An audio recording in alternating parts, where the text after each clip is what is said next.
자, 이번에는 5차 A형 문제를 이제 풀어볼게요. 1번 문제 보겠습니다. 자, 한국사 과목의 교수학습 및 평가 관련된 자료다. 그러니까 기읍과 니은에 들어갈 용어를 쓰시오. 이렇게 했는데, 교육과정에서 이 교수학습 및 평가 부분이 최근 많이 나오고 있거든요. 그래서 그 뒷부분에 있죠. 각 과목의 뒷부분에. 이 부분도 꼼꼼히 읽어보세요. 예. 자, 그래서 이제 여기 보면 한국사 과목의 교수학습은 학습자가 역사자료 분석과 해석, 논쟁, 추론 등의 탐구 과정을 경험할 수 있도록 계획하고 운영하는 것을 지향한다. 특히 교수학습을 계획하는 단계에서부터 평가 계획과 함께 구상하여 교수학습 과정과 평가 내용에 모호하는 일관성을 추가해야 된다. 그러니까 목적, 그 다음에 내용, 교수 내용, 평가가 일치해야 돼. 그래서 목적은 따르고 내용도 따르고 평가가 따르면 영 아니죠. 예. 그래가지고 목적, 내용, 평가 일관성 이거는 뭐 한국사뿐만 아니라 전 교과에 해당해요. 그 예전에 한번 그 관련돼 갖고 15년 개정 교과서에도 나왔어요. 그 관련된 내용이 15년 개정 교육과에 관련해서 나왔기 때문에 목적, 내용, 평가 일관성 이렇게 이제 보시면 될 것 같고요. 자, 또한 모든 학습자가 자기 주도성을 존중하고 학습 격차를 예방하는 것이 중요하다. 이를 위해 획일적인 수업 방식을 지향하고 학습자가 최소 성취 수준, 요즘에 이제 최근 강조되는 게 최소 성취 수준이죠. 도달하지 못하는 상황을 막을 수 있도록 학생이 뭘 해야 된다? 개별 맞춤식 수업을 해야 된다. 그래서 좀 뒤떨어진 얘들은 불러놔서 이제 나머지 학습도 시키고 요즘에 그러잖아요. 예, 요거과 연결시켜서 보시면 되겠습니다. 그래서 요거와 관련된 내용, 기획과 니은 관련된 내용을 요거와 연결돼서 이제 한번 제가 예문으로 한번 만들어 봤어요. 예. 그래서 좀 보시면 될 것 같고. 자, 그 다음에 2번 문제를 보겠습니다. 2번은 30년 전에 끝나고 맺어진 베스트 팔렌 조약이에요. 그래서 요 주요 내용은 이제 뭐냐면 영방 국가들의 외교권을 이제 보장해 주는 거죠. 영방 국가들이 독자적으로 조약을 체결하고 뭐 이렇게 할 수 있는 거 있잖아요. 자, 그래서 이제 신성 로마 제국의 이 조약에 따라서 완전히 형해화됐다. 이런 내용을 이제 보시면 되겠습니다. 그래서 답안은 제가 이제 베스튼팔렌 조약 해놓고 무스톤 조약으로 이제 적혔는데 뭐냐면 베스튼팔렌 조약이 무스톤과 그 당시 오스나부르크에서 체결된 조약을 합쳐갖고 베스턴 조약이라고요. 그러니까 베스턴 8년 조약도 맞아요. 근데 무스턴 조약도 맞아요. 예. 그래서 두 개 지역을 합쳐서 그냥 두 개 지역에 맺어진 조약을 합쳐가지고 그 뭐냐면 베스턴 8년 조약이라 한다. 이렇게 보시면 되겠습니다. 그래서 요 베스턴 8년 조약 자체가 상당히 이제 예전에 시험 문제 좀 나왔죠. 예. 그래서 요거 좀 기억을 해두시고 그 내용 연방 국가의 어떤 외교권 관련된 내용을 이제 좀 보겠습니다. 여기 내용이 있는데, 여기 미래엔 교과서에 있는 내용이에요. 자, 내용을 이제 보면요. 자, 신성 로마 제국 내의 제후들은 형식적으로는 여전히 신성 로마 제국 황제 신하들이 나왔으나 독자적 외교 체결권을 획득했다. 그리고 신성 로마 제국 황제는 전쟁을 시작하거나 동맹을 맺을 때 그리고 법률을 제정하거나 해석할 때도 황제국의 제국의 동의를 얻어야 된다. 뭐 이런 내용들이 있습니다. 그래서 이제 보시면 될 것 같고요. 자, 그 외에도 뭐 여러 가지 내용이 있죠. 그래서 제가 이제 그 관련된 내용을 한번 찾아봤어요. 그래서 자, 여기 이제 베스팔렌 조약이 있는데 종교의 자유도 인정받은 그러니까 예전에는 집단적 종교의 자유인데 그 뭐냐면 개인적 종교의 자유다 이렇게 보는데 원칙적으로는 통치자의 종교를 따른다 그런 원칙 있잖아요. 요걸 가지고 이제 원칙은 내걸고 있어요. 근데 그 원칙에 항상 예의가 있어요. 몇 년을 기준으로 해서 그 전에 종교를 믿을 경우에는 그 종교를 그냥 개인적으로 믿어도 된다. 그 내용인데 내가 몇 년을 기준으로 믿었는지 안 믿었는지 어떻게 알아? 검증할 수 없는 거죠, 남들이요. 그러니까 내가 여기 뭐 특정 연도 이전에 우리는 내가 계속 믿고 있었다. 이렇게 주장을 해버리면 그냥 그게 그냥 믿어도 되는 거예요. 그래서 원칙은 이제 뭐냐면 영주민은 영주의 종교를 따른다. 그러니까 이제 그 통치자의 종교를 따른다는 원칙을 지키고 있지만 예의 조항을 둬 가지고 그 당시 이제 이렇게 했다. 이렇게 이제 보시면 돼요. 그래서 항상 조약을 볼 때는 조약 내용도 봐야 되겠지만 예의 조약을 봐야 돼요. 잠깐 요 관련돼서 개인의 자유 관련된 내용을 이제 보고 오겠습니다. 이게 제가 예전에 해놓은 게 있거든요. 잠깐 이게 어딨나? 예전에,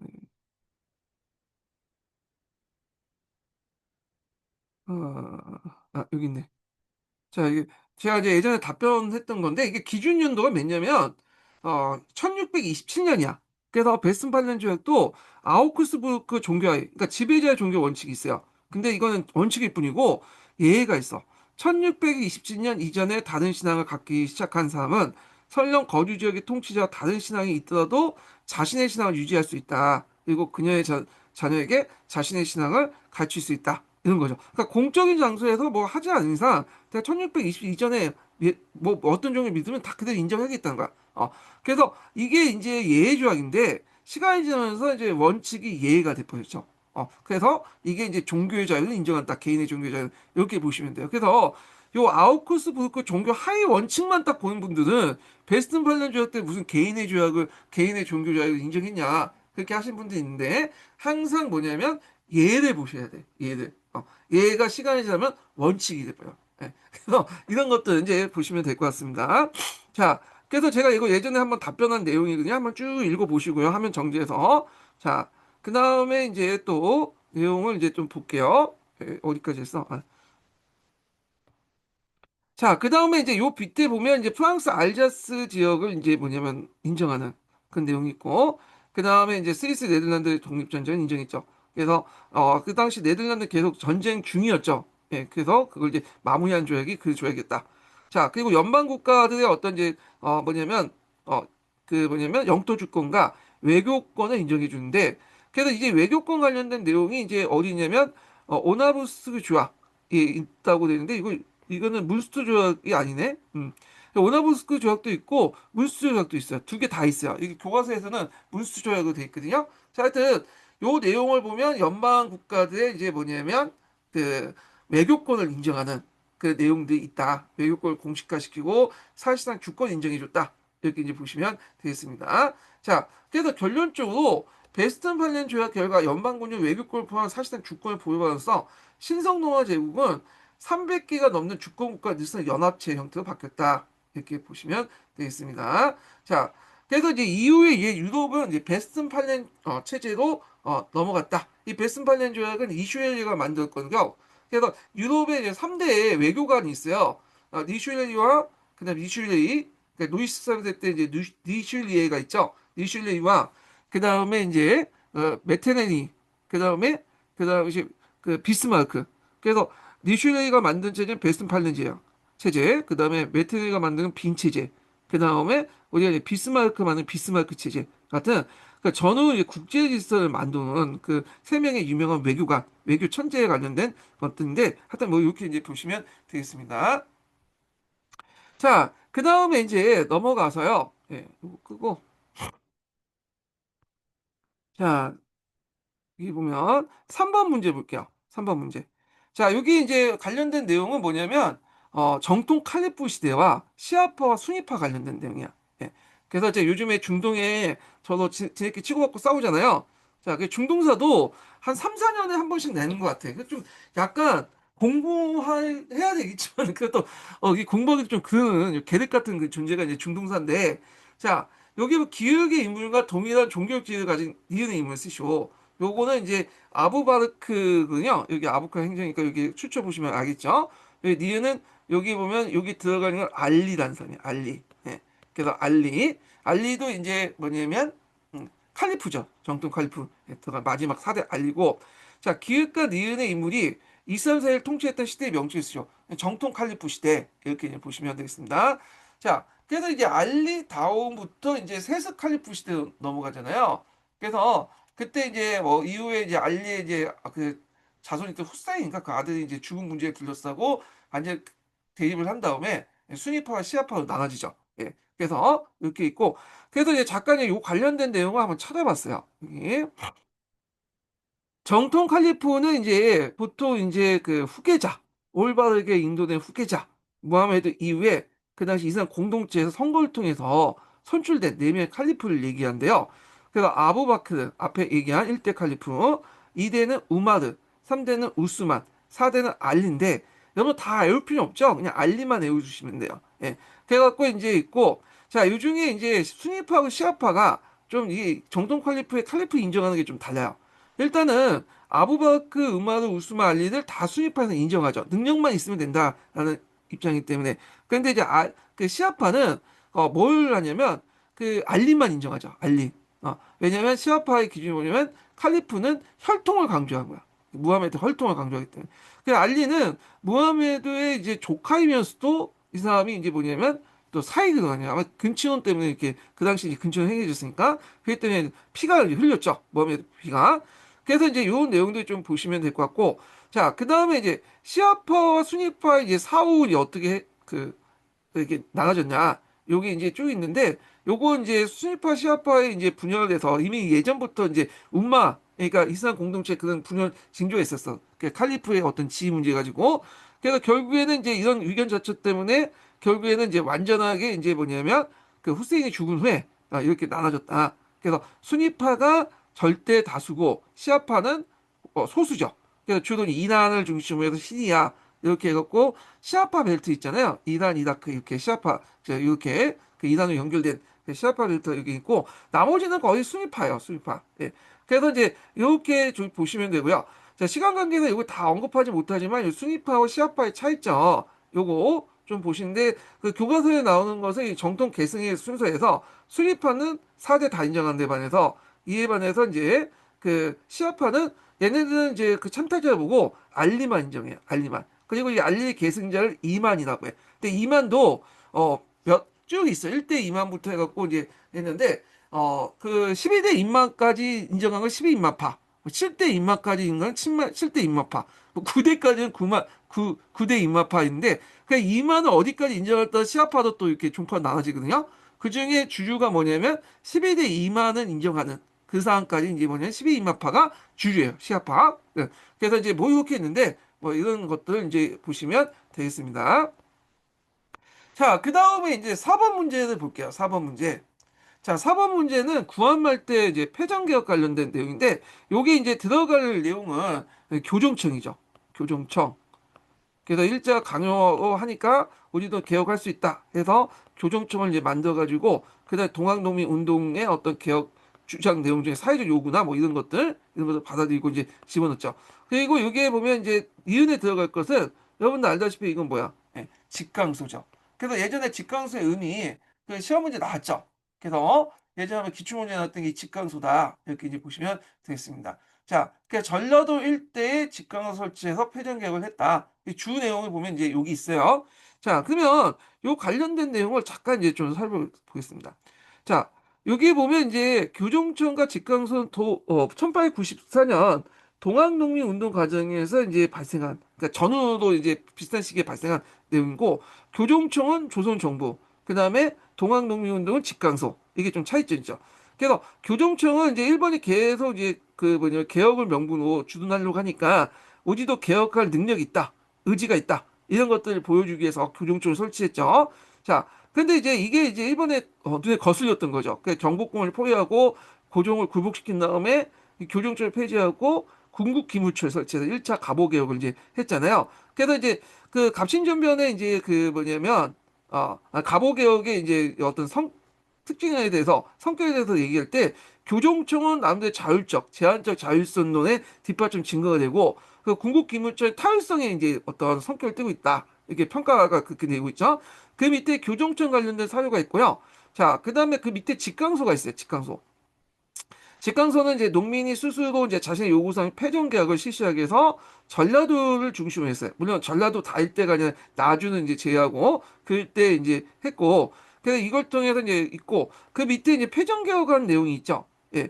근데 이 패전 개혁한 내용은 약간 이제 이게 그 동학사에 나와 있는 기 때문에 요즘에 오지영의 동학사가 이제 소설책 이름이잖아요. 예. 그래서 이게 제대로 반영됐냐 그래가지고 요거보다는 정부 측 기록과 일본 측에 남긴 기록, 양반 유생층이 남긴 기록도 있죠. 요런 걸 기준으로 해갖고 이제 있는데 요 직강서 관련된 기록들은 동학서 외에도 그 양반 기록들이나 그 다음에 일본 측 기록, 그다음 조선 측 기록, 조선 정부 기록 남아 있어요.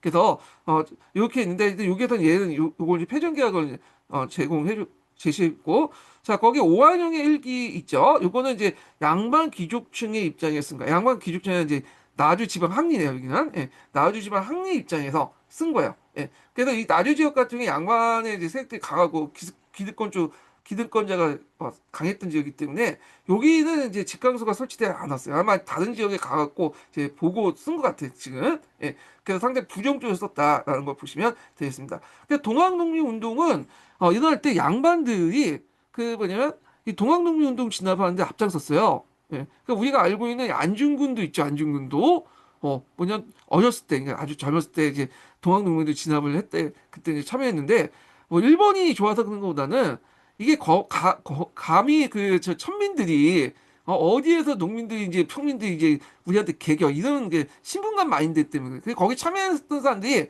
일본이 좋아서 그런 것보다는 일본도 싫지만 더 싫은 게 뭐냐면 그 밑에 있는 쌍것들이 자기한테 개기는 게 더 싫었던 거지. 그래서 하여튼 그런 것들 이렇게 좀 보시면 되겠습니다. 자, 그래서 이제 이렇게 이제 있고요. 그 다음에 넘어가서 5번 문제 볼게요. 5번은 이제 영조 때, 경종 때부터 영종 때까지의 정치사 관련된 내용이에요. 그래서 경종실록에 이게 쭉 있고 영조실록이 있는데 자, 일단은 이제 요 내용도 있는데 요걸 이제 이해하려면 신축한국, 그다음에 임의옥사, 그다음에 뭐 정조 때, 영조 때 했던 뭐 경시처분 뭐 그런 것들 이해해야 되는데 자, 이거는 이제 제가 어디에서 냈냐면 시민한국사하고 신푸sem에서 냈어요. 그래서 한번 요걸 이제 보기 전에 잠깐 배경 지식을 한번 쌓을 필요가 있어갖고 한번 여기 보겠습니다. 일단 앞에 언급했던 이제 신축한국, 그 다음에 이민옥사, 이건 다 경종 때 일어난 거죠. 예. 그래서 이 경종 때 이제 이걸 일어났는데, 그래서 이걸 이제 신축한국하고 이민옥사를 줄여가지고 이제 통칭해서 신입 한국이라고 해. 신축한국의 신자와 이민옥사의 이제 뭐냐면 임자할 때 신인사 이렇게 신인 한국 이렇게 이제 보고 있거든요.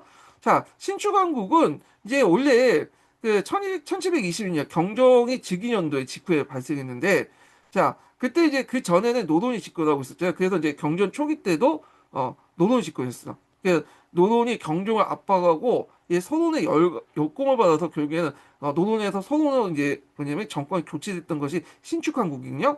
그래서 경종은 이제 좀 몸이 좀 어려서부터 좀 약간 좀 약했나 봐요. 그 언제 죽을지 모르는 그런 건데 그때 이제 경종의 후사가 없다 보니까 그 당시 이제 노론 측에서는 뭐냐면 그 당시 이제 그 경종 이복 동생 영인군을 왕세자로 이제 책봉해서 요구를 하게 돼요. 그래서 알겠다고 이제 해서 왕세자로서 그 당시 영인군이 이제 이복 동생 했는데 자 이때 이제 더 나가서 여기까지만 했으면 됐는데 그 당시 노론 사대신이 그 당시 또 한 발 더 나가죠.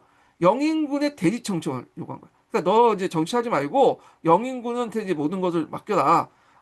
자, 그러니까 이제 아무리 경종이 유약하고 경종이 좀 성격이 좀 좋은 것 같아. 착하고. 왜냐면 이거 노론 측 기록에도 그렇게 나와 있어요. 예. 근데 이거면 너무 선을 넘은 거 아니냐. 그래갖고 결국에는 이제 처음에는 받아들인 척 했지만 가만히 생각하면 이게 아닌 거야. 노론, 선원들도 이게 그런 거고. 그래서 결국 역공을 이제 받아서 결국에는 이제 뭐냐면 노론 사대신이 그냥 철퇴를 받고 유배를 받은 것이 신축한국이다. 그래서 여기 한국이라고 이름을 붙인 게 뭐냐면 완전히 정치적 주도세가 바뀐 거죠. 그래서 우리가 보통 한국 하면 숙종 때만 생각하는데 경종 때도 있었고요. 그 다음에 영조 때도 한국이 있었어요. 예. 근데 하여튼 교과서에서는 이제 그 숙종 때 한국이 이제 부각되다 보니까 한국 정치 꼭 숙종 이렇게만 생각하지만 실제로는 경종이나 영조 때도 한국 정치가 있었다 이렇게 보시면 돼요. 그래서 이 신축 한국을 계기로 해가지고 그 당시에 이제 노론 세력에서 소론 세력으로 이제 넘어갔죠. 그 다음에 터진 게 이미 목사요. 이게 이제 1722년. 그러니까 신축 한국에 일어난 그 다음 해에 그 이미 목사가 터졌는데 자 이때부터는 이제 그 기한 갔던 노론들이 대규모 숙청 상황인데 요게 이제 뭐 때문에 터졌냐 하면 그 예문에도 나와 있듯이 목호령이라는 사람이 있어요. 목호령이라는 인물이 노론 측이 경종을 시하려고 했다. 그때 이제 세 가지 방법을 가지고 이제 시하려고 했대. 상급수라고 하는데, 자, 그래서 이거는 이제 목호령의 그냥 주장 내용이에요. 사실 여부는 정확히 알 수 없죠. 대급수는 자객을 궁중에 보내서 시하고, 그 다음에 소급수는 독약을 음식을 넣어서 시하고, 그 다음에 이제 마지막 이제 그것은 중급수인가 그 건데, 하여튼 뭐, 그거는 이제 뭐냐면, 그 폐해를 도모한다. 그러니까 이제 경종 전에 숙종의 그 뭐냐 유서를 조작을 해가지고 경종이 아니라 원래 영종이 왕이가 됐다 이런 식으로 이제 해가지고 폐해를 도모한다 했는데 이게 발각된 거야. 그래서 야 이 목호령이 이렇게 고병을 한 거야. 그래서 이 말을 듣고 이제 뭐냐면 그 당시 소원 측이 발끈해가지고 이거 이제 그 주모자가 누구냐 이런 뭐냐면 그 상급수를 통해서 이제 경종을 시하는 사람 누구냐 보니까 타고 들어가 보니까 이 노론 사대신이 이제 있는 거죠. 그래서 노론 사대신이 이제 그 기양지에서 사살을 당했어요. 예. 그래갖고 이때 이제 이 사건을 이제 이미 옥사인데 이 노론 사대신의 이제 복권을 영조 때 논하는 과정에서 영조가 이걸 정치적으로 이용했죠. 예. 그래서 뭐 노론 사대신 중에 이제 복권했다가 누구는 또 빼고 왔다 갔다 해요. 영조도. 그래서 영조가 했던 일인데 이때 영조도 상당히 큰 타격을 받았죠. 왜냐하면 영인군이 그때 뭐 독살에 참여했다는 설도 있고 하니까 거기다 이제 또 근데 이제 경종이 좀 마음이 착해가지고 자기 이복 동생 건드리지 않았어요. 여기까지는. 근데 이제 사대신은 이제 건드려서 다 이제 죽였던 거고요. 근데 이제 경종이 이제 죽을 거의 힘들 때 이제 막 왔다 갔다 할 때 그때 영종이 이제 그 당시 영조죠. 영종이 아니라 영조죠. 그러니까 영종이 그 당시 와가지고 이제 권했죠. 형한테. 그래서 게장하고 그 다음에 그 뭐야 꽃감 같은 걸 권했나? 근데 그 게장하고 꽃감 먹더니 처음에 좋아졌다가 나중에 급격하게 이제 뭐냐면 몸이 나빠져서 죽어버린 거야. 그러니까 이게 인과관계가 좀 어떤지 모르겠는데 게장과 꽃감이 상극관계인지는 잘 모르겠지만 하여튼 그 죽은 거야. 오비락인지 모르겠지만 그러니까 이제 그 반대편의 입장 볼 때, 소론이나 남인층의 입장 볼 때, 급소 입장 볼 때는 뭐냐면 급소나 그 남인들 입장 볼 때는 이거 영조가 이제 자기가 왕이 되려고 자기 형을 죽인 거 아니냐 하면서 그 경종 독살설이 퍼지게 돼요. 이게 이제 영조가 집권 기간 동안 이 경조의 어떤 정통성을 갉아먹고 영종이 그것 때문에 상당히 골치가 아픈 그런 것들이 됐는데 자, 하여튼 이때 이제 그 영조가 여러 번의 처분이 일어나서 그 앞에 이제 얘기한 그 뭐냐면 이민옥사 때 죽은 이런 네 명의 대신의 문제를 처리하는 그들인데 그 중에 이제 보통 게 경신처분이 있어요. 예. 그 경신처분은 1724년에 경종이 급작스럽게 사망하고 영인군이 즉위되자 단행된 정치 조치인데 앞에 있는 이제 신임 목사죠. 네 명이 다 발역을 했다는데 요걸 이제 이걸 다시 뒤집는 업적이에요. 예. 그래갖고 그 내용들 이렇게 있고 신임 목사가 무고에 의한 거다. 그래서 이제 결국에는 이제 다시 노론의 사대신을 복구시키는 그런 것들을 이제 했다. 물론 이제 노론의 사대신을 복구해도 그 후에 또 뭐냐면 여러 가지 처분을 내려가지고 또 복구시켰다가 또 두 명은 아니다 하다가 또 복구시키고 왔다 갔다 해요. 예. 그래서 시간상에서 정리를 잘 못, 다 해드리지 못했지만 이런 그 정치적인 상황이 있었다. 이렇게 보시면 되고요. 영조는 초기 때는 나름대로 이제 자기가 정치에 기반이 없다 보니까 노론은 믿고 했죠. 이 과정에서 경시청문이 일어났고 그렇지만 이제 나중에 자기가 이제 어느 정도 권력을 얻고 나서 뭐냐면 일종의 한국 정치 정리한국이나 해갖고 뭐 그 완손을 등용하고 그래서 그좀 온건한 소론을 자기가 이제 또 증명하고 또 뭐 해서 또 하고 왔다 갔다 하다가 나중에 영종 말기 때 들어가면 또 뭐냐면 노론 일본도 나와서 이때 노론 그 영종 말기 때는 완전히 이제 한국 그 탕평책이 깨졌죠. 예. 그래서 자세한 내용은 제가 이제 뭐냐면 기본 강의 시간 때 얘기했으니까 요거 한번 강의 찾아서 이제 좀 보시면 될 것 같고요. 자, 그러면 이제 내용을 보겠습니다. 기획과 니은의 계기로 일어난 정치 사건. 일단은 기획은 이제 뭐와 관련된 내용이냐? 아까 신축 한국과 관련된 내용이고요.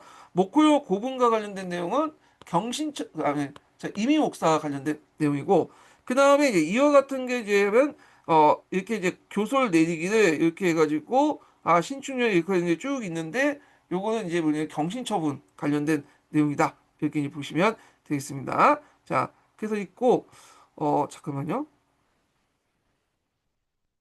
네. 그래서 이제 디귿 조치와 관련된 명칭, 경신처분인데, 요거 관련된 4번 관련된 내용인데, 네. 경신처분인데, 이게 경신처분이 잠깐만, 이게 아까 그 내용이 좀 잘못된 것 같은데, 생각 없이 그냥 얘기를 하다가 이렇게 있는데, 아, 그래서 있는데, 여기에 시민한국사에 있는 내용인데, 잠깐만요. 이게 설명을 좀 잘못한 것 같아. 경신처분이 지금 얘가 잘못 잡은 거 1724년인데 요거는 다른 처분 같은데. 아, 동일한 경시처분이 있나 같아요. 예, 아닌데 24년이면 간지가 안 맞는데. 한번 물어보겠습니다. 다시 좀 확인할게요. 시민왕국사에서는 1740년에 경신처분이 나왔다고 했거든요. 그러니까 내용은 맞는데 시기가 좀 그래요.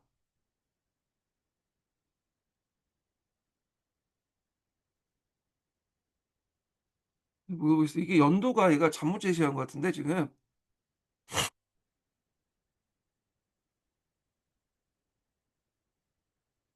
아니면 시민왕국사가 틀렸나? 예. 그러네. 맞아. 경신처분이 맞고, 그러니까 아까쯤에 얘기한 건 잠깐만요. 이게 초기 때 처분인데 이게 아마 얘가 헷갈려 가지고 잘못 쓴 것 같아. 예. 그래서 경신처분은 그 뭐냐면 1740 년에 해놨어. 예. 1740 년에 해놨고, 여기 이제 앞부분에 인제 처분이 있는데 잠깐 요거 좀 약간 좀 얘기하고 갈게요. 예. 예.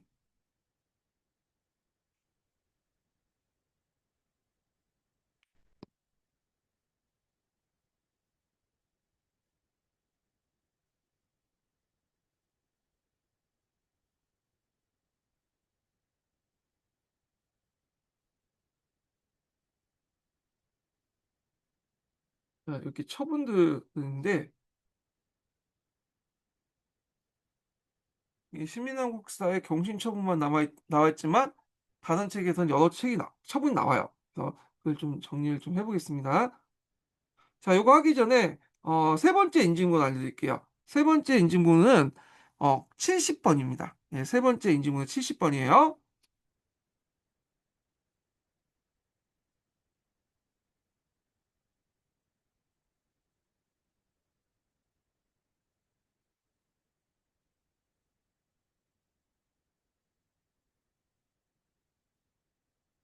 제가 그래서 이제 있고 의뢰 처분도 있고 그 다음에 여기 보면 이렇게 신임 의뢰가 있는데 이게 뭐 나주개수 사건 해갖고 뭐 관련된 걸 없네? 직접 좀 물어봐야 될 것 같아요. 잠깐만. 틀리니까 이게 초기 때도 처분이 있거든요. 여러 처분도 있어가지고. 예,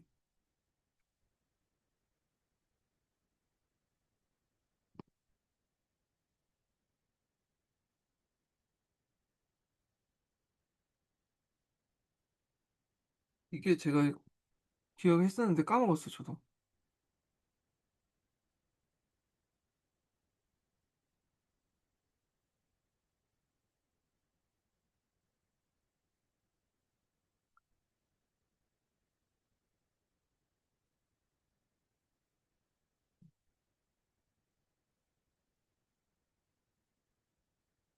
기회처분인가?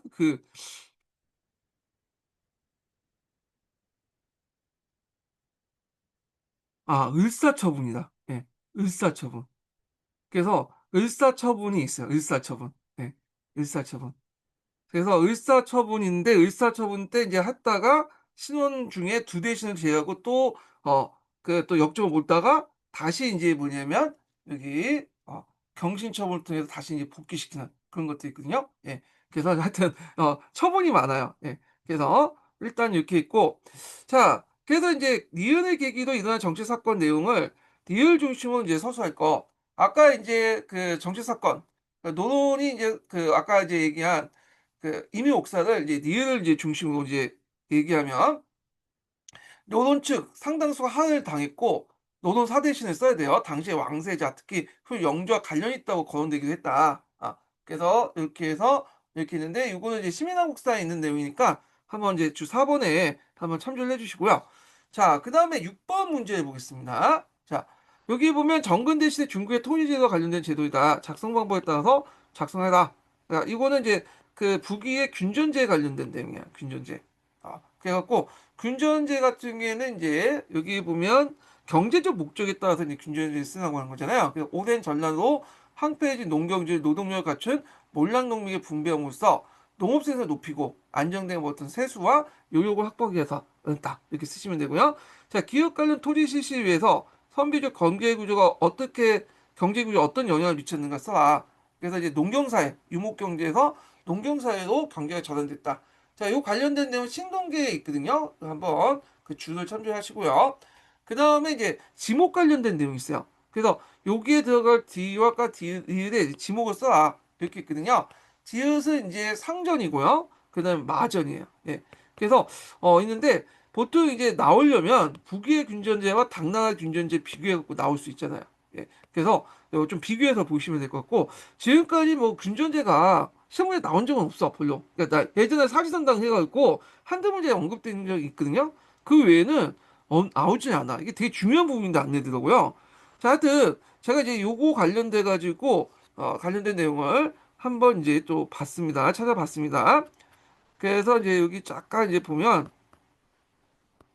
균준제 배경 있죠. 토지 항폐와 유민 발생, 호족의 대토지 소유와 농민 지배, 그다음 국가재정 확보와 중앙집권 필요성 이렇게 있고요. 그 밑에 토지의 종류도 쭉 나와요. 노전, 반환토지, 상전, 세습토지인데 노전과 상전이 어떤 의미가 있는가를 가지고도 학자들 견해가 많아. 그거 아마 나오진 않을 것 같아. 그 부분은. 그래서 노전, 상전 명칭 좀 기억을 해두시면 되고 그 다음에 마전도 있죠. 여기는 안 나와있지만 마전도 있어요. 그 다음에 그 밑에 보면 이제 관련된 사료도 있죠. 위서 시카지와 관련된 내용들 있고 쭉 읽어보시면 되겠습니다. 자, 그 다음에 이제 넘어가서 또 여기 볼게요. 7번 문제를 보겠습니다. 자, 7번은 중국 근현대사 관련된 문제거든요. 어, 풀어보면 다음은 중국 근현대사 관련된 자료이다. 작성 방법에 따라 답안을 작성하시오. 이렇게 있군요. 자, 기획에서는 먼저 공사구역에 대한 공격과 기독교에 대한 가해진 위에 대한 처벌을 다뤘다. 여기 있는데 이거 중국 근현대사 해가지고 그 삼천리 중국 근현대사 있잖아요. 거기에 있는 내용을 따온 거야. 요거는 여기도 나왔는데 이제 교과서에 나와 있기 때문에 교과서에 보시면 거기에 이제 미대인 교과서인가? 거기에 나와 있어. 이걸 인용했더라고요. 그래서 하여튼 여기 교과서 나왔으니까 한번 인용했던 거고 여기에 이제 내용들 이제 보는데 여기는 이제 뭐냐면 기획 조약 내용 중에 군사 관련된 내용을 쓰시오. 기획에서 먼저 군사가 그래서 여기 내용은 위하달 운동이 일어난 후에 맺어진 신축조약과 관련된 내용이죠. 신축조약. 예. 자, 그다음에 이제 여기는 장지동 이렇게 돼 보니까 여기 가담하지 않는 사람들 있잖아요. 저 강남에 있었던 그 한인 관료세력들. 그래서 이 한인 관료세력들이 그 따로 동남호부조약을 맺게 되죠. 이 동호조약. 그래서 이 동호부조약 관련된 내용이 있는데 그 여기 주에 보면 이제 여기 있죠. 6번. 그래서 여기 내용이 있는데 한번 읽어보겠습니다. 이 부분을. 예. 자, 요거는 사료로 있는 동아시아사회 접근인가? 그 내용에 있더라고요. 예. 그래서 한번 이제 요 문제를 내봤거든요.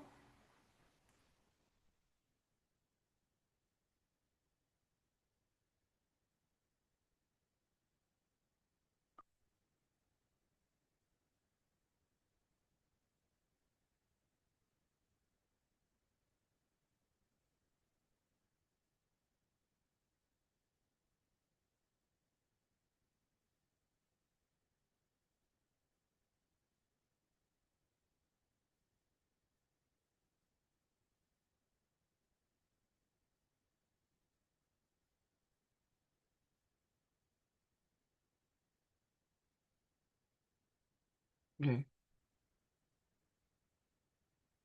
다음은 이미지에 제시된 내용을 그대로 옮긴 것입니다. 6. 청조정이 열강에 대해 선전포고를 내리자 열강과 긴밀한 관계에 있던 양장종종도 유곤일, 호광종도 장지동, 양광총독 이홍장 등은 열강 특히 영국과의 협의 아래 6월 20일 이후의 조직을 위조, 조작된 조칙로 간주하고 따르지 않을 것을 선언하였다. 그들은 나아가 영국 영사와 협의하여 6월 26일 이른바 동후보조약 동남후보 대여를 체결하였다. 사료로 그래서 읽는 동아시아의 접경, 근대표 입이 자, 그래서 여기서 볼 수 있듯이 동남아부 조약은 중앙의 명령을 거부한 거죠. 지방 정부가. 그래서 뭐 위조됐다는 건 이제 그 일종의 이제 명분이고 이 말은 이 동남아부 조약의 중앙의 명령을 거부하고 서양 열강들하고 이제 이렇게 조약을 따로 맺었는데 이걸 나중에 서태후 정권이 인정해 줬다는 거야. 그건 이제 자신한테 개겼던 것을 인정해 준 거야. 그만큼 이제 중앙 권력이 지방에까지 영향을 미치지 못하고 있었다. 그러니까 중앙 권력과 지방 권력이 이원화됐다. 권력 누수가 생겼다고 이제 해석할 수 있는 부분이죠. 자, K 동남후보조와 관련된 내용이 있고요. 그 다음에 이제 문제를 좀 풀어보겠습니다.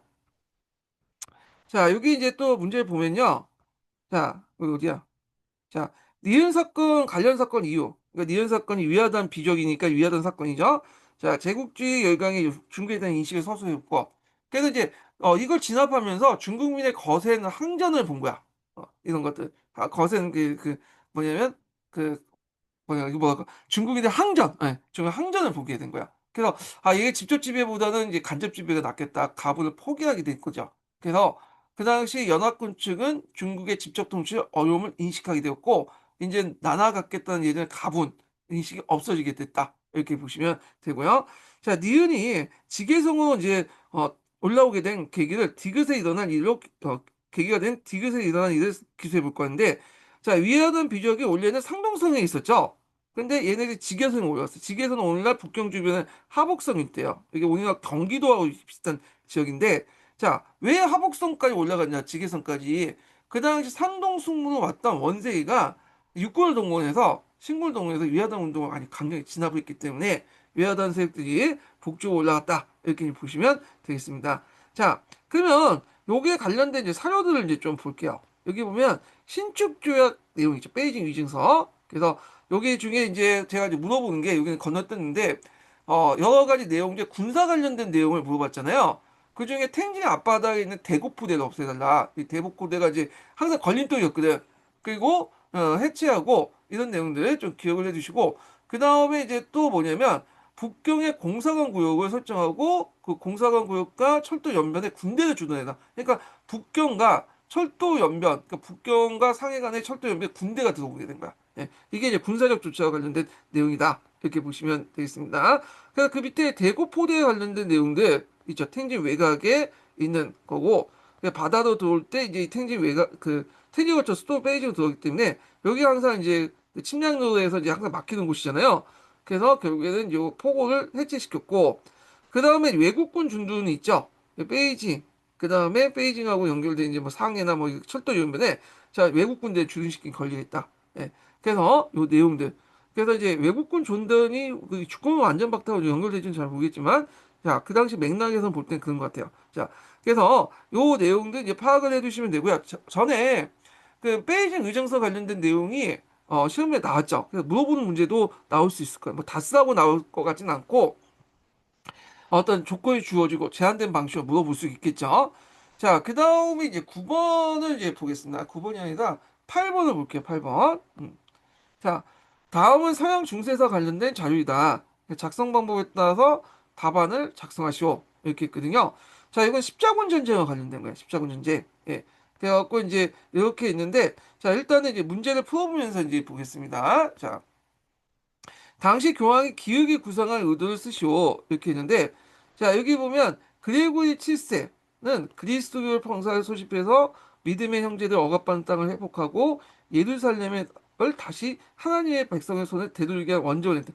이게 십자군 전쟁을 이제 뭐냐면, 주창한 사람은 뒤에 이제 누구예요? 예. 뒤에 이제, 갑자기 생각나. 우르반 2세죠? 크레고문 공의에서 이제 했잖아요. 근데 이미 이제 그레고리 7세 때, 그 전 때도 뭐냐면 그걸 이제 했어. 이걸 구상은 했지만 실현이 안 됐죠. 그래서 그 구상한 의도를 뭐냐? 요거 이제 내용을 이렇게 해갖고 추론해서 쓰시면 되죠. 예, 추론해서. 요즘에는 이제 지문 주어주고 그 내용을 갖다 추론해갖고 쓰라고 나온 분인데 항상 여기 그러시면 이거 동호 방법이 아니냐. 그 논리학적 형식 논리를 가지고 이제 반박하시는 분이 있어. 아니, 동호 방법은 몰라서 그걸 내가 이제 얘기하는 게 아니라, 무슨 말인지 알아요. A인데, A-도 얘기했다는 거 아니야. 근데, 이걸 이런 식으로 얘기하면 안 되지. 이거는 지금 논리학 시험도 아니고, 그 논리 문제가 아니에요. 지금 뭐냐면, 이건 역사 문제고, 역사 교수가 내는 출제 방향에 따라서 이제 얘기를 해야 되지. 요게 뭐 형식적인 논리학 이론을 끌어다가 논리학 형식적인 그런 동호 방법 논리를 이제 제시를 한다든지, 근데 논리학의 수업에서 그 맞을 수 있어. 그다음에 뭐 교육학에 자기 생각하는 이 평가 기준이 안 맞다.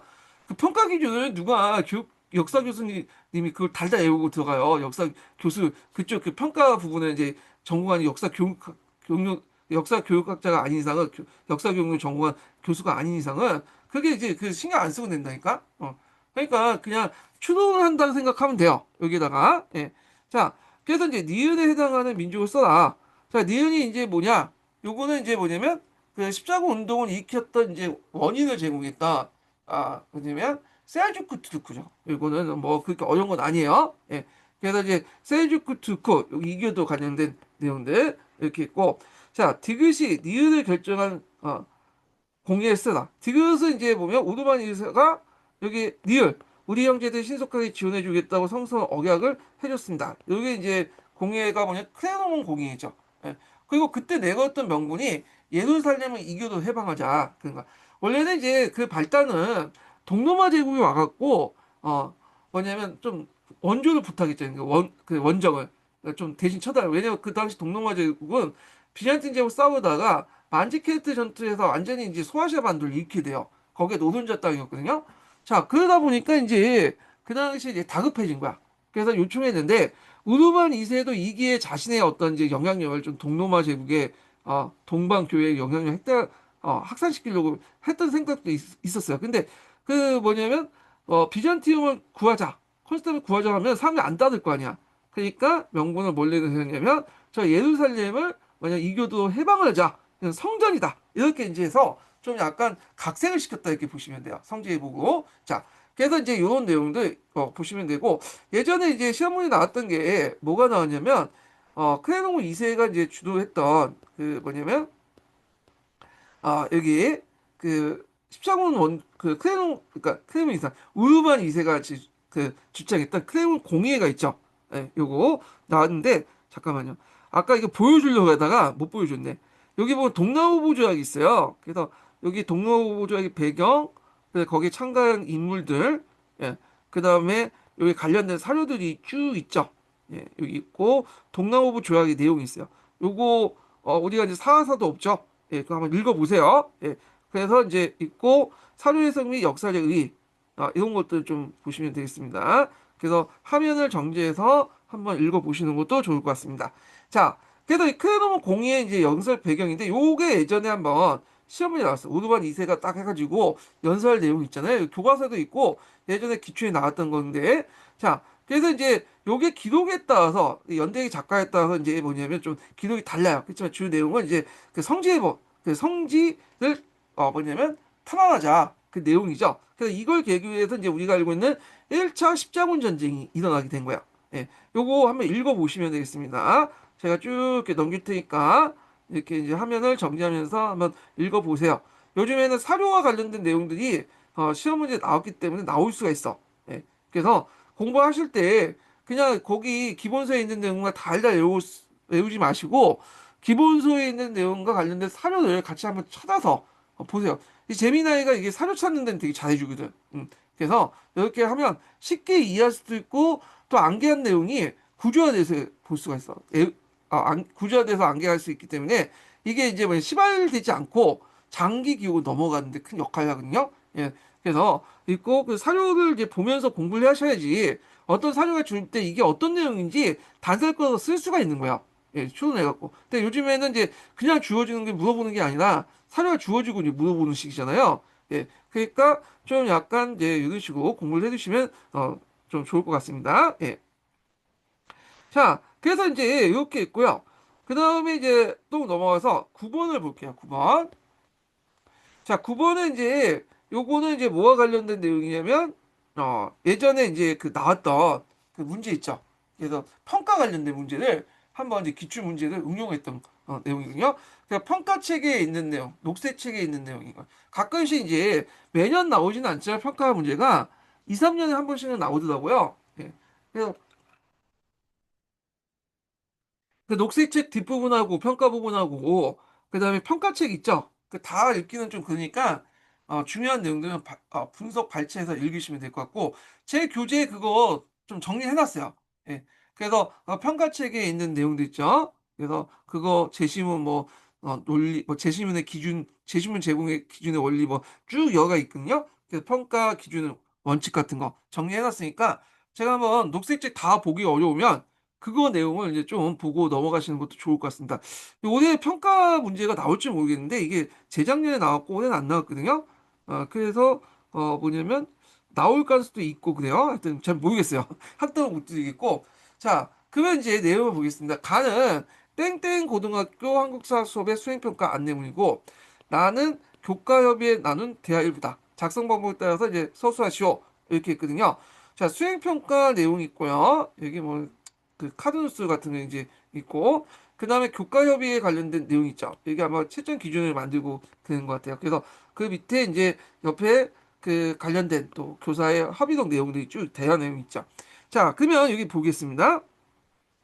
자, 니은에 적용된 채점 방법의 장점과 그 이유 쓰시오. 요거 이제 예전에 한번 분석적 채점 방법 나오죠. 그래서 어떤 객관적 기준을 이렇게 제시를 하고 나서 그에 맞춰서 체크를 하는 거죠. 그래서 요건 이제 떤 개괄적 체크보다는 좀 세부적인 기준을 가지고 체크를 하는 거야. 그러니까 채점자에게 보다 뭐냐면 명료한 기준을 제공하고 있고 일관성 있는 채점이 가능하다. 그래서 우리가 이제 보는 이제 그 임용 시험도 분석적 채점과 키워드 채점 뭐 이렇게 하는데 자, 이렇게 이제 좀 보시면 될 것 같고, 디귿에 들어갈 채점 기준을 밑에 기역의 내용을 참고해 서술했고, 자, 여기 디귿에 들어갈 채점 기준을 쓰면, 요걸 이제 단서죠. 기역을 이제 참고해, 다양한 자료를 활용할 거. 요거 유의사항을 입각해서 이제 채점 기준을 마련하는 거잖아요. 그러니까 주제를 다각적으로 보여줄 수 있는 다양한 자료를 활용한다. 요걸 쓰시면 돼요. 그냥, 동호 방법의 논리는 그냥 무시하세요. 네, 동호 방법 오류, 뭐 이런 것들 무시하고, 요 내용을 추론해서 이렇게 쓰시면 되겠습니다. 그래서 요 추론형 문제는 문제 안에 답이 있어요. 예, 답이. 이게 원래 이제 그래서 제가 이제 예전에 채점 교사로 들어갔던 그 분한테 들었던 내용이, 예전에 소개시켜드렸지만 교수님들이 와갖고 설명을 해주는데 이 문제는 어떤 의도에서 어떻게 만드느냐. 그래서 역겨론 같은 경우에는 이제, 일반 다음 역겨론에는 추론형 문제를 많이 냈고, 그거 그리고 이제 일반 기본서 내용을 내도 뭐 어려운 문제가 아니라 좀 예전에 기출에 나왔던 것들 쉽게 내는 것들 거기를 중심으로 낼 거다 뭐 이렇게 얘기를 하더라고요. 자, 그래서 일단 이제 뭐 그 내용을 가지고 이렇게 추론을 하시면 되겠습니다. 예. 자, 그 다음에 이제 비교과 같은 사례를 평가할 수 있도록 니은에 들어갈 채점 기준을 쓰시오. 자, 우리 반에서는 6월 항쟁을 주제로 한 카드 뉴스에서 어두운 톤의 사진 위에 바로 검은색 글씨를 써서 내용을 알아보기 힘들게 만드는 경우가 있다. 여기에서 이제 사진에다 뭐 이렇게 썼나 보죠. 예. 그래서 이제 요게 이제 비읍 같은 사례를 이제 평가하기 위한 니은에 들어갈 것이 뭐냐. 내용의 적합성에서 여기 니은에 들어갈 내용이 뭐냐. 이렇게 이제 보시면 될 텐데 이건 시각자를 효과적으로 활용하여 가독성을 높였는가 이런 거야. 요거는 이제 제가 한번 만들어 본 거야. 이거는 예. 이렇게 만들었나? 이거 좀 약간 응용해서 만들었다. 예. 자, 그래서 이제 이렇게 있고 답은 요건데 요걸 약간 예문을 이제 좀 바꿔가지고 이제 좀 얘기했어요. 요걸 요거하고 요거를 좀 바꿔서 얘기했다. 예. 요거 다른 건데 자, 하여튼 보시면 될 것 같고 자, 비읍 같은 사례를 평가할 수도 니은에 대한 측정 기준이 있고 미은에 들어갈 것은 용어가 뭐냐? 네, 그런데 우리 학생들은 사건 선정할 때 지나치게 여기 미은의 중요성만 강조한다. 그래서 요거는 이제 요거와 영역에서 이건 도구적 중요성인데 어 여기 이제 본질적 중요성이 이제 있죠. 본질적 중요성 강조하고 당장 우리 생활에 미치는 영향도 중요하지만 역사적 잠깐만요.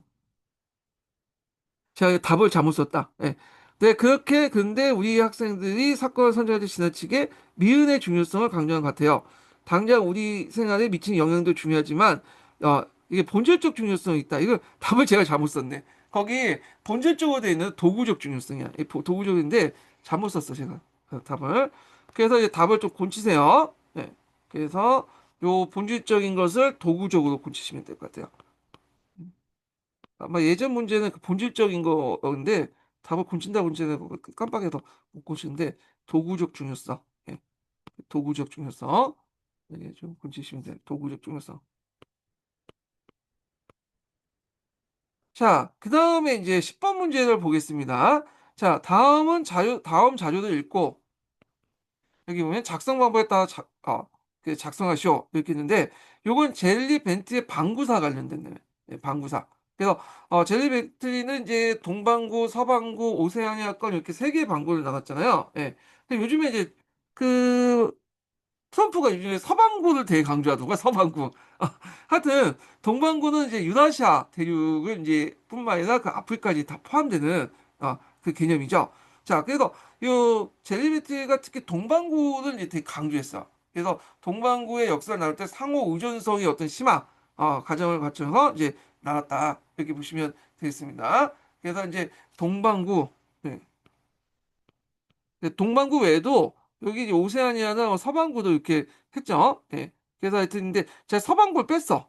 등으로 쳐졌는데 서방구를 쓸 경우에는 다만 이렇게 유출될 수가 있었고 빼버리고 동방구, 오세아니아권, 서방구. 그래서 여기에서 볼 때 이제 내놓을 때 이제 서로 간의 상호 교류의 역사, 자기들끼리 상호 교류 역사 이런 것들을 이제 기준으로 해갖고 시대 구분했다는 게 특징이죠. 상호 의존성. 예. 상호 의존성이죠.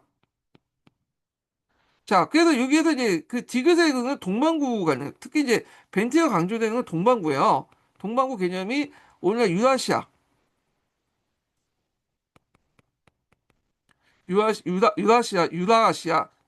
계열과 그 다음에 아프리카 남단, 사하라 남단이죠.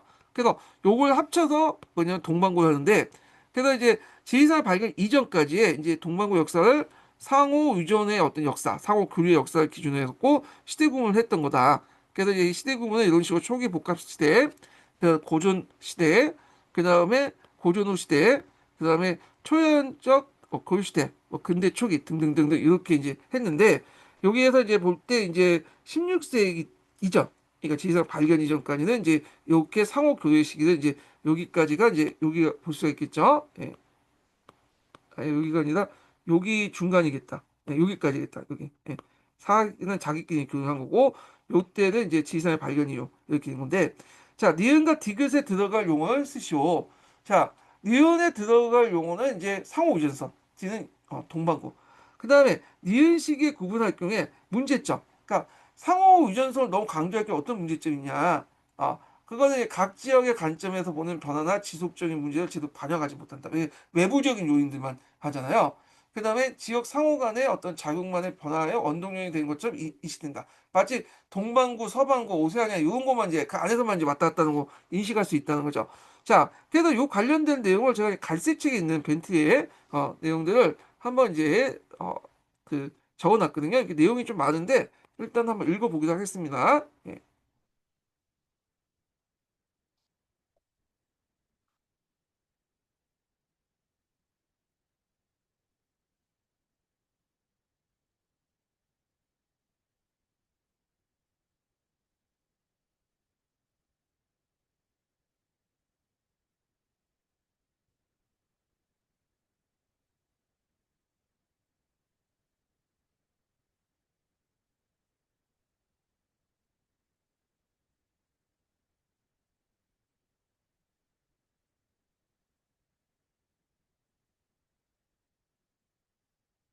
다음은 이미지에 제시된 내용을 그대로 옮긴 것입니다. 9. 지역 간의 상호 의존성 심화라는 측면에서 시대를 구분할 경우 각 지역적 관점에서 보는 변화나 지속의 문제를 제대로 반영하지 못할 수도 있고 지역 간의 상호작용만이 변화의 원동력이었던 것처럼 인식될 수도 있다. 예를 들어 벤틀리는 16세기 이후를 근대로 규정하고 하나의 시기로 구분했다. 그런데 상호 의존성의 심화를 동아시아의 관점에서 보면 19세기는 또 하나의 분기점이 될 수 있다. 서구의 시각에서 보면 16세기 이후 아프리카, 아메리카, 인도, 서아시아, 동남아시아에 대한 침탈의 연장선상에서 동아시아로의 세력 확대가 동질적인 사건으로 인식될 수 있지만 동아시아의 시각에서 보면 동아시아가 제국주의적 세계 질서에 편입되면서 질적인 변화를 맞이하게 되는 시기가 19세기이기 때문이다. 상호 의존성을 중심 원리로 시대를 구분할 때 이렇게 지역적인 관점이 소홀히 취급되거나 외면될 수 있다는 사실에 주의해야 한다. 갈색책 397. 자, 그래서 좀 바꿔요. 자, 그러면 이제 다음 문제를 보기 전에 그 마지막 질문을 좀 보겠습니다. 발문 내용을. 자, 기울기 생각하는, 그러니까 벤트가 생각하는 니은과 미음 시기의 원고리 교육의 양상 변화를 기술할 거.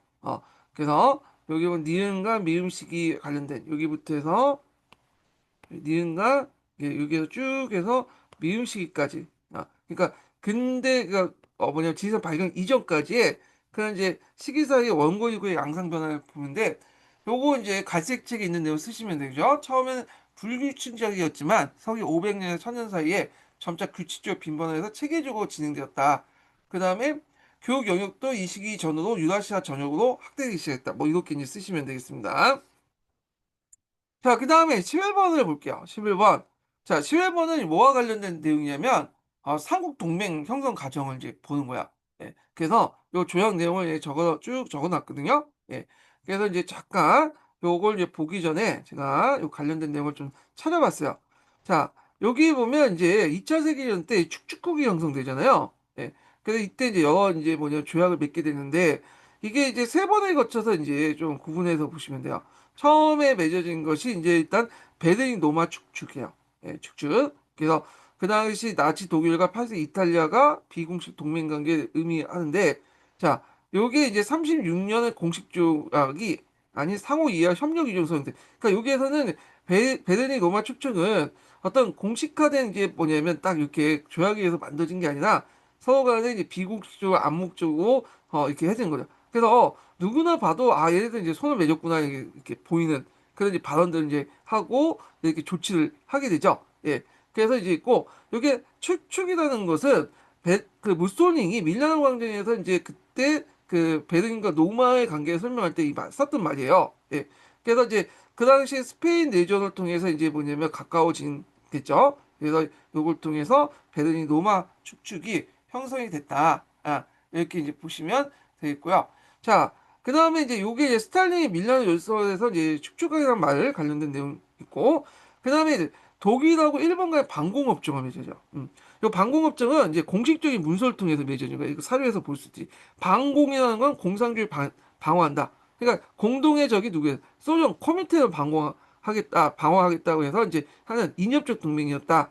자, 그래서 이제 이렇게 있고 각각의 이제 의도가 그 있죠. 그 다음에 본문 내용 있죠. 그래서 코미트는과 소련의 이제 그런 뭐냐면 팽창에 맞서기 위해서 독일과 일본이 방공협정을 맺었다. 독일은 유럽에서, 일본은 아시아에서 이렇게 이제 소련에 이제 뭐냐면 치면 받겠다. 뭐 그런 내용인데, 자, 그러면 이제 이렇게 있고 그 밑에 보면 이제 뭐냐면 비밀 부서 의존소가 있어요. 예. 그래서 이제 이렇게 내용을 보시면 돼요. 참고로 이게 코민트는 소련하고 이제 했지만 합정 본문 내용의 코멘트이지만 소련을 그렇다고 해서 너무 적대시하면 좀 그러니까 외교 문제가 있다 보니까 비밀 문서로 이제 소련을 규정한 거, 주적을 정하는 거예요. 여기는 막연하게 규정하죠. 근데 코멘트를 해놓으면 누구나 다 이제 뭐냐면 소련이라고 생각하지만 그 당시에 이제 그렇게는 이제 그 했지만 소련으로 명시하지 않았어요. 예, 소련은 이제 소련으로 명시한 거는 그 비밀 분석 우정서에 있다. 뭐 그게 뭐 같이 통째로 이제 보시면 될 것 같아요. 자, 그래서 일단 독일과 일본이 방공협정 맺고 나중에 이제 거기에 이탈리아가 이제 끼어들었죠. 그리고 이걸 더 발전시킨 게 뭐냐면 독일, 이탈리아, 일본의 삼국 동맹조약이에요. 예. 그래서 1940년 9월달에 맺어진 거죠.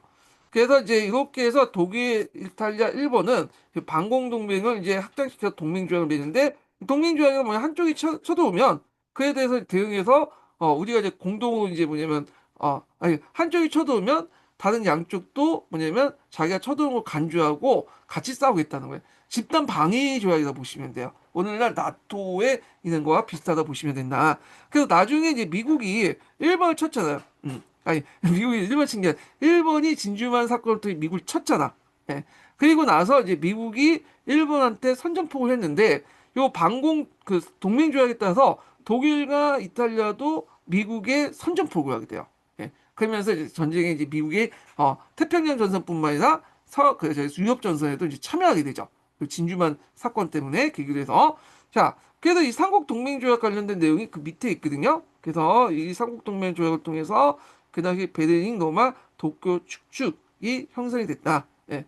그래서 이제 있고 그래서 현재 전쟁에 관여하지 않는 국가라고 있는데 요거는 이제 그 당시 1940년은 이제 그 2차 세계대전인데 그 당시에는 이제 미국이 관여하지 않았지만 실제로 이제 미국이 뭐 무기 대여법을 통해서 영국을 통해서 이제 막 지원하고 있어요. 예. 그래서 이제 했지만 하여튼 그 면, 현재 전쟁에 참여하지 않는 국가를 명백히 미국이 지지하는데 즉 미국이 유럽을 공격하든 아시아를 공격하든 나머지 두 개국이 즉시 미국과 전쟁을 한다.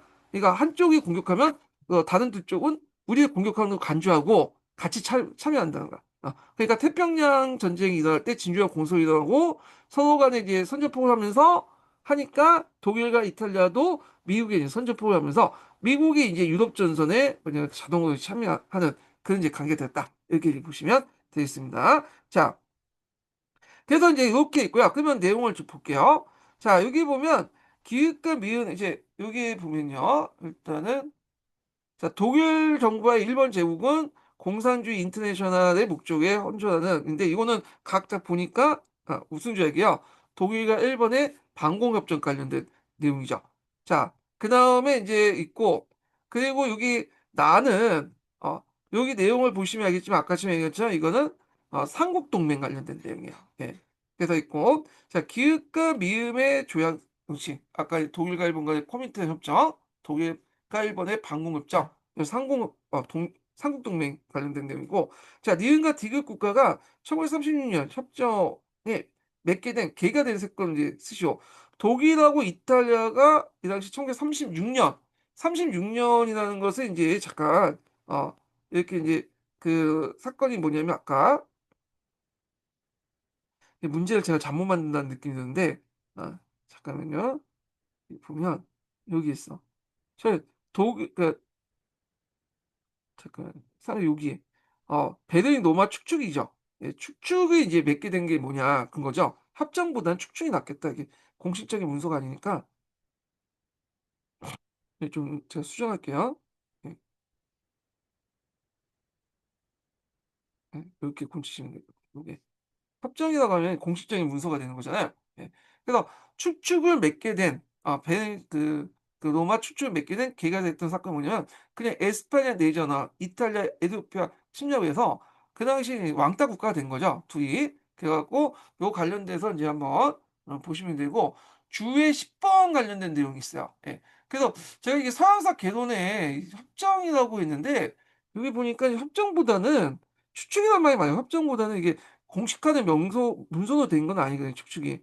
그래갖고, 어, 의정서 형태인가? 그러니까 공식적인 조약이 아니라 상호 이해 협정 의정서 형태로 시작되었다니까, 여기 이제 잠깐 여기 있고, 그 다음에 이에 반해서 이제, 어, 1936년 10월에 협정을 맺고 이렇게 있거든요, 서기 내용은. 그러니까 이제 의정서를 협정으로 해석할 수 있긴 있는데, 약간 그런데, 일단은, 이렇게 있고, 잠깐만. 그래서 이게 표현이 그냥 설계 축축을 맺게 되는지 축축을 곤치세요. 이게 협정이나 오늘 협정은 약간 공식적인 이제 뭐 조약 같은 느낌이 드니까 여기 뭐 의정서 형태니까 뭐 협정보다 좀 낮은 단계의 어떤 행정문서 그 정도의 의미잖아요. 그래서 추축을 맺게 된 이렇게 하면 추축을 협정이 아니라 이제 추축 이게 추축이 좀 약간 사실 더 부합될 것 같아. 더 중요한 건 아닌데 예. 자, 그 다음에 리얼 내용이 2차 세계대전 때 미친 영향을 쓰시오. 여기에 이제 공수동맹, 집단 방위권 관련된 내용인데 독일, 이탈리아, 일본은 만약 최약국 중에 하나가 현재 유럽 전쟁이나 중일 분쟁에 관여되지 않는 국가로부터 공격을 받을 경우, 요거 이제 딱 보면 뭐야? 미국을 이제 딱 염두에 두면 명시하지 않았지만 모든 정치적, 경제적, 군사적 수단으로 상호 원조를 양육한다. 자, 이건 이제 영향을 뭐냐? 앞에서 언급한 것처럼 그 당시 이제 일본의 진주만 공습 이후에 삼국 동맹에 따라 합작에 따라서 이제 그 독일과 이탈리아가 미국에 선전포고를 했다. 이에 따라 미국이 2차 세계전에 참여하게 되었다. 이렇게 보시면 되겠습니다. 그러니까 이때 2차 세계대전은 유럽 전선에 참여했다 이렇게 보시면 돼요. 예, 이 내용들 좀 보시면 되고 그래서 잠깐요. 띄어쓰기가 좀 엉망이네. 줄여서 해야 자, 요 내용이 있다는 거 보시면 되고요. 자, 그 다음에 이제 12번 문제를 보겠습니다. 자, 대한민국 임시정부 관련된 내용이거든요. 자, 여기 보면 이제 뭐 이렇게 있는데, 자, 일단은 이제 문제 풀면서 할게요. 기획에 들어갈 정부 명칭은 뭐냐? 한성정부죠. 한성정부. 요 가문서는 이제 어디에 위치를 둘 것이냐? 상하이에 둘 것이냐? 만주, 연해에 둘 것이냐? 뭐 이렇게 이제 논쟁이 있고, 요게 일단 정부는 한성정부를 이제 정통성을 둔다는 건 다 아실 테죠. 그러면 한성정부가 뭐냐? 그때 3.1운동 이후에 여러 임시정부가 만들어졌잖아요. 7개가 만들어졌다고 그래요. 그중에 대표적인 게 3개인데 그중에 하나가 이제 한성정부죠. 한성정부는 그 뭐냐 서울 국내에서 이제 한 건데 13도 대표들이 모여갖고 선거를 통해서 만들어진 뭐냐면 정부야. 그래서 이게 나름대로 이제 그 상징성을 갖고 있다는 거예요. 13도 대표들이 서울에서 모여갖고 선거를 통해서 이제 그 만들어졌다고 해도 실제 활동 못하죠. 그렇지만 13도 대표들이 위해서 이제 우리가 국회의원들이 모여갖고 이제 선거를 통해서 이제 뭐 아니, 선거가 투표를 통해서 이제 법도 만들고 헌법도 만들고 그러잖아요. 그래서 이런 거 이제 보시면 되는데 그래서 한선 정부의 이런 법통, 정통을 이어나가는 것이 이제 국민들 전체적인 어떤 것들 이제 모을 수 있다. 국민들의 어떤 적극적인 지지를 모아가지고 만든 정부라는 어떤 정통성을 만들 수 있기 때문에 한성 정부를 이제 이렇게 썼다. 정통을 삼았다. 이렇게 보시면 되겠습니다. 자, 이때 이제 한상 정부의 초대가 이제 초대한 이승만. 예. 근데 이승만은 여기 오지도 않았어요. 근데 이 사람이 돈이 많기 때문에 초대한 것 같은데. 자, 하여튼 이 한성 정부의 이제 뭐냐면 강로 명단들이죠. 예, 쭉 있고. 그래서 이제 정통성을 이제 얻기 위해서는 그다음에 국내에서 13도 대표들이 뭐냐면 선거를 통해서 이제 뽑혔고 이들이 이제 이렇게 만든 정부 한성 정부를 이제 이렇게 둬야지 이게 국민들의 어떤 대표하는 기관의 정통을 이어봤다는 그 라인이 어떤 스토리 라인이 형성되잖아요. 그러니까 이런 것들 정통을 뒀다 이렇게 이제 보시면 되고 자, 그 다음에 이제 또 보면 임시정부에 상하에 둔 이유를 니은 외에도 한 가지 쓰시오.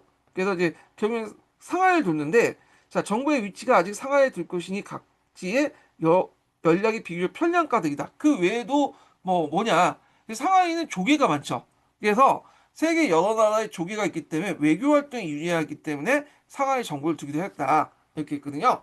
자 그래서 이제 이거 동화 교과서에 있으니까 한번 이제 보시면 될 것 같고 조개가 많기 때문에 거기 뒀다. 예. 자, 그다음 디귿의 기구의 명칭. 자, 여기 디귿은 임시의정원이야. 임시의정원.